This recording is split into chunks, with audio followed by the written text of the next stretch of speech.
கர்த்தருடைய பரிசுத்த நாமத்திற்கு மகிமை உண்டாவதாக. இன்றைய வேதவசனம் சங்கீதம் 90:1.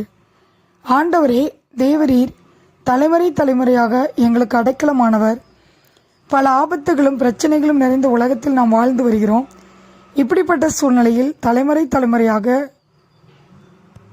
அவர் நமக்கு அடைக்கலமானவராய் இருக்கிறார். சங்கீதம் 69:29 வாசிக்கிறோம். நானோ சிறுமியும் துயரம் உள்ளவன். தேவனே, உம்முடைய இரட்சிப்பு எனக்கு உயர்ந்த அடைக்கலமாவதாக.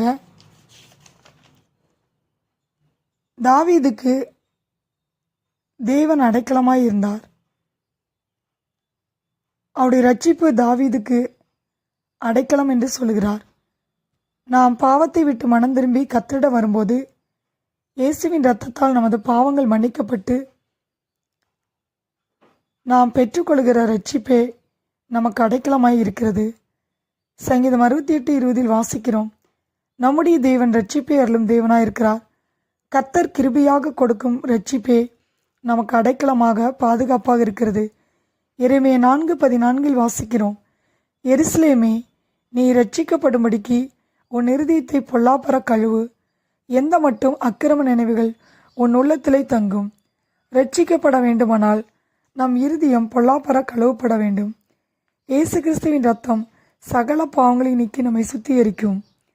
அப்போஸ்தலர் 22:16 வாசிக்கிறோம். நீ எழுந்து கர்த்தருடைய நாமத்தை தொழுது கொண்டு ஞானஸ்தானம் பெற்று உன் பாவங்கள் போக கழுவப்படு என்று அனனியா பவுலை பார்த்து சொல்கிறார். கர்த்தரின் நாமத்தை தொழுது கொண்டு நாம் ஞானஸ்தானம் பெறும்போது நம் பாவங்கள் கழுவப்படுகிறது, நாம் ரட்சிக்கப்படுவோம். சங்கீதம் 20:1 வாசிக்கிறோம். ஆபத்து நாளிலே கர்த்தர் நம் ஜெபத்தை கேட்பார். யாக்கோபின் தேவனுடைய நாமம் நமக்கு உயர்ந்த அடைக்கலம் என்று. ஏசாயா 28:15 வாசிக்கிறோம். நாங்கள் பொய்யை எங்களுக்கு அடைக்கலமாக்கி மாயின் மறைவிலை வந்து அடைந்தோம். அநேக மக்கள் பொய்யான காரியத்தை அடைக்கலமாக்கிக் கொள்கிறார்கள். நாம் கர்த்தருடைய அடைக்கலத்திற்குள் வர வேண்டும். அப்போது நம்முடைய வாழ்க்கையில் வரும் பிரச்சனைகள் நம்மை அசைக்க முடியாது. சங்கீதம் 62:7 வாசிக்கிறோம்.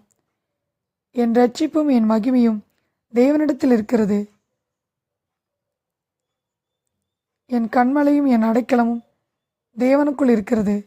நான் எக்காலத்திலும் அவரை நம்பி அவர் சமூகத்தில் என் இருதயத்தை ஊற்றுவேன் என்று தாவீது சொல்கிறார்.